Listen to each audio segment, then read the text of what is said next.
पूर्वजों की थाती है सोधी माटी के गीत बा और माटी से जेकर लगाव न रही वो ओसी ढेर दूर रही।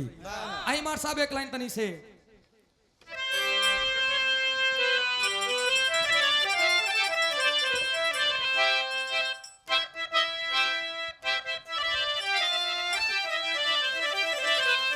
यह बेलवरिया के लाइन बा सुन सुगु हमार सुखदेव मुनि जी के बात रहे।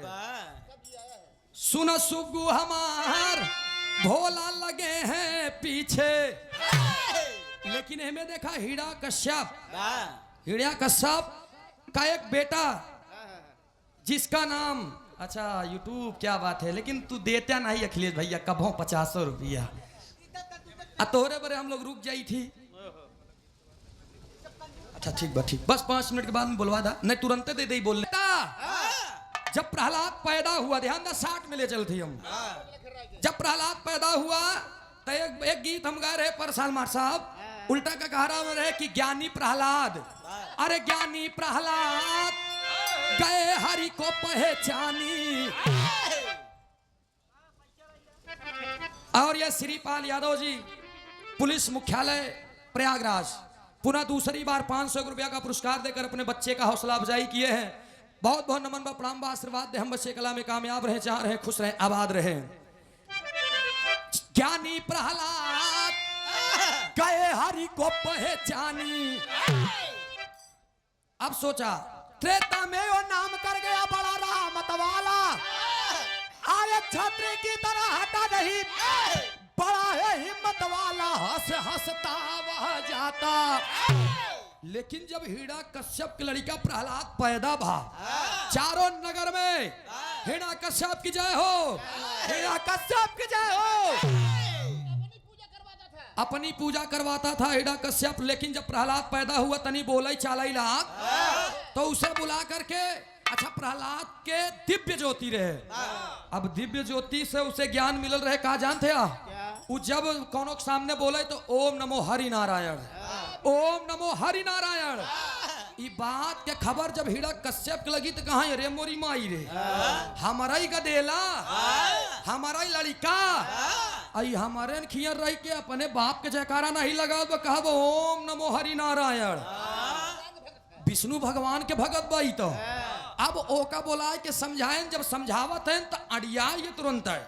प्रहलाद का ना ना ना ना ना ना वही देवी है वही देवता है। एमे दोनों जने में होत का बमार साहब कहल गई। अरे बेटावा से बाप बेटावा से बाप किया दुश्मनी जब के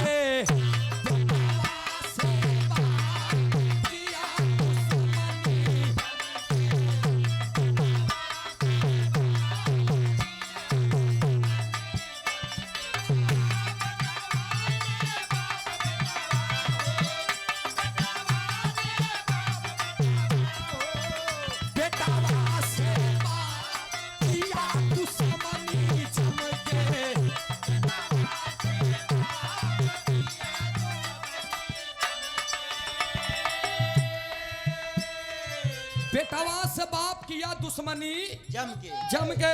प्रहलाद मेरी बात सुनो, मैं तुम्हें एक संदेश देना चाहता हूं, मान लोगे तो ठीक है, नहीं तो मैं ये मान जाऊंगा कि तू मेरा बेटा ही नहीं है। और जब तू मेरा बेटा नहीं है तो तेरी जान भी ले सकता हूं। और ये मूलचंद पासी बहरिया वाले जिला पंचायत सदस्य वार्ड नंबर 4 से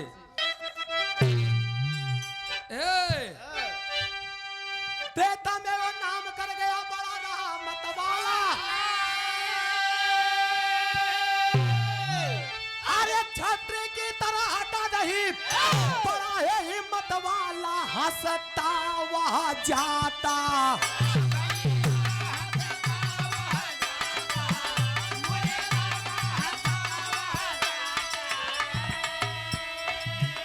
देखिए बाबू नगर में चिल्लाता,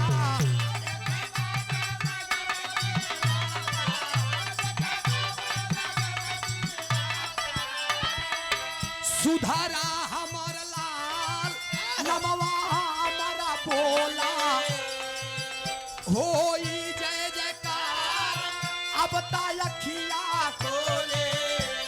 अब हम आँखी खोल लिया। नहीं कर पाई हम आँख से बरसई सोला।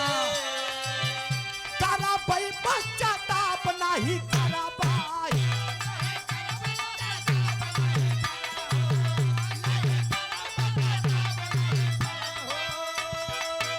नहीं कर पश्चाताप किया दुश्मनी जम के।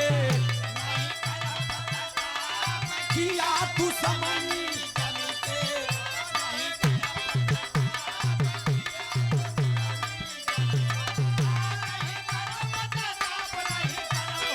बहुत अच्छे। नहीं कर पश्चाताप किया दुश्मनी।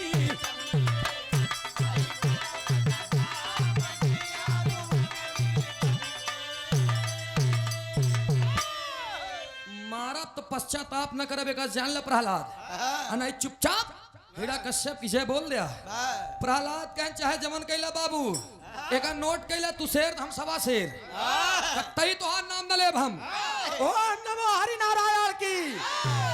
अरे इतना बात जब जान ले हिड़ा कश्यप की हमारे कंट्रोल से बाहर बा। ये अभी हमारे हाथे में आई नहीं, हमारे चंगुल से ढेर दूर बा। दिमाग लगाए मंत्री उंत्री के बुला लेन कहने काम करा कहने का ले जा एक ऊंचे पहाड़ पर से फेंक दिया। ये हमारा लड़कियां ना हो। अरे जे हमारे घरे में रह के खाए लोहराने भोके कोहराने लोहराने ऐसा लड़किया के कोनो कीमत और जरूरत एक ले जा। मंत्री उंत्री का उठाएन जबरदस्ती लेके गए और ऊंचे शिखर से ऊपर से फेंकवाए रहे। अच्छा ढेर ऊंचाई से फेंकवाया। ओम हरि नारायण का जाप करता रहा। भगवान श्री विष्णु जी का भी आसन डोल गया। करे बाप रे बाप मेरे नाम के लिए मेरे भक्त की आज जान जाना चाहता। इतना बात सुन के भगवान श्री विष्णु जी किसी न किसी रूप में आए कहने अच्छा देखत है लेकिन आभास नहीं करावत है। देखत हमें कि कहां तक जाई हमार भगत। आए फेंक दे इतना ऊपर से लेकिन ओकरे कहूं लगबे न बा। प्रहलाद एकदम ठीक ठाक लौट करके आया। हिड़ा कश्यप देखे हैं ये तो मरा ही नहीं। तमाम जुआड़ फिट करें लेकिन प्रहलाद नहीं मरा। जब प्रहलाद नहीं मरा तो अंत में हिड़ा कश्यप अपनी बहन होलिका को बुलाया जिसे भगवान के द्वारा वरदानी चादर मिलल रहे। चादर जे ओढ़ के बैठ जाई अग्नि में ऊ न जली जेका लई के बैठी ऊ जली जाई। और चादर लई के आए होलिका और होलिका से हिड़ा कश्यप सारी बात बता दिए। होत का अगले लाइन में कहल गई।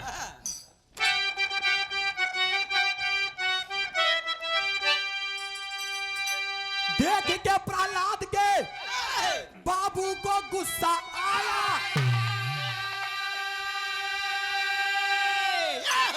अरे प्राण से प्यारी बहन होलिका देकर संदेश बुलाया समझाया जाए।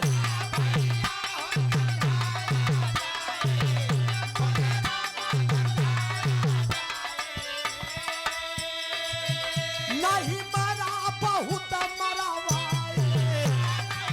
बहुत जन मरवाई है लेकिन मरा नहीं।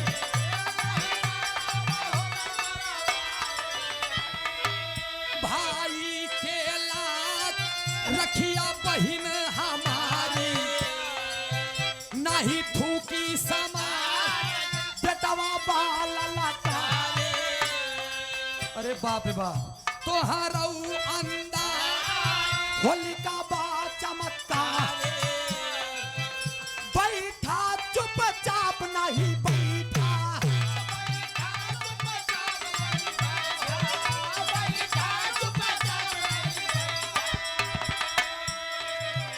बैठा चुपचाप किया दुश्मनी झमके।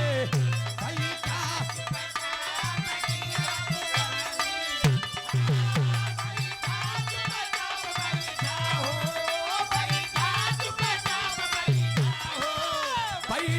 चुपचाप किया दुश्मनी।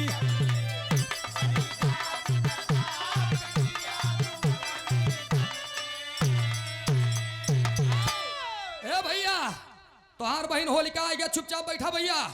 अरे प्रहलाद कितनी हिम्मत, हम उनका समझाए दे कि प्रहलाद अगर भैया के नाम न ले तेका जान ले कि तुहार दुश्मन तुहार बुआ बन जाई।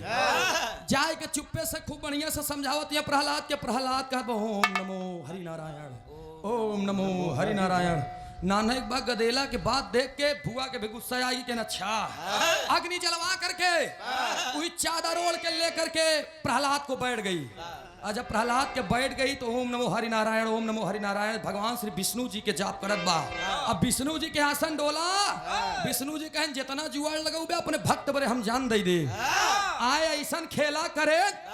वही अग्नि में बैठे और चादर आई गया प्रहलाद के ऊपर, प्रहलाद बच गया और होलिका उसी आग में जल गई। और जब होलिका उस आग में जल गई उसी दिन लोग होली जलाते हैं। होलिका जब ले जाए के त्योहरवा पे आप लोग चौराहे चौराहे पे फूकते नहीं, बरते नहीं, लकड़ी इकट्ठा करके ढेर जने तो कौनों के ऊपर उड़ई सहित उठा लिया रातों रात झोंक देथिन।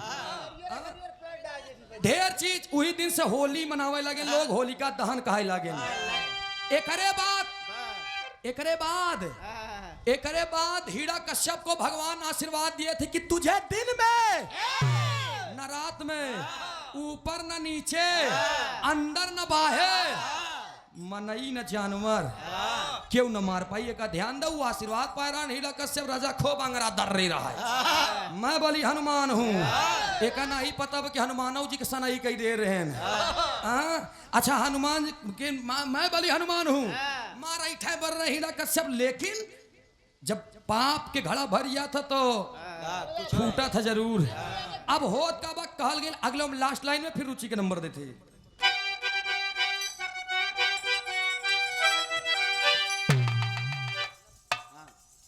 कहे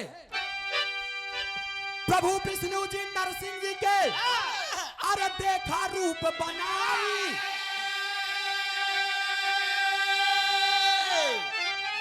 अरे मोहारे पे जंगे ऊपर दुश्मन के बैठाई सताई पल में।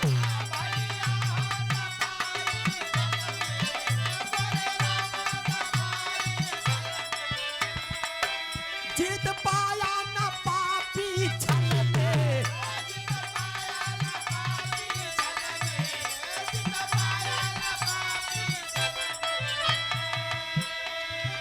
देहारी में पे भाई चंगा परा बैठाए। भगवान विष्णु जी नरसिंह का रूप बनाया, आधा मनई आधा शेर। न कहे न दिन बन रात बा, दुबई वाला रहन दिन, न दिन बन रात बा, देहरी पे बैठा दे न तू अंदर अइया न बहरे न चंगा बैठा ले न तू धरतीन पे न ऊपर अइया, बीच में यहाँ करत का है।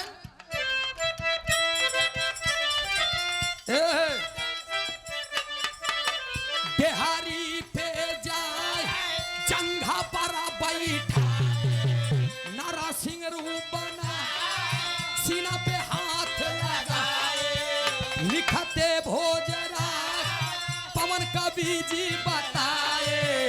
गावै सूरज कुमार गावै सूरज,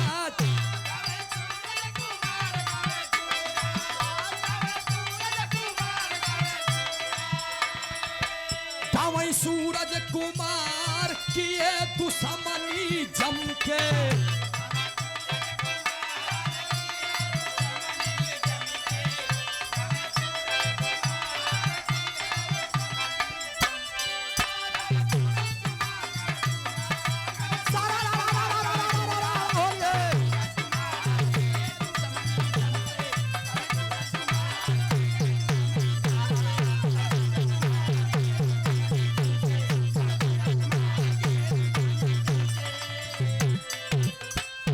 बहुत बहुत शुक्रिया, बहुत बहुत धन्यवाद। हाँ अब आप लोग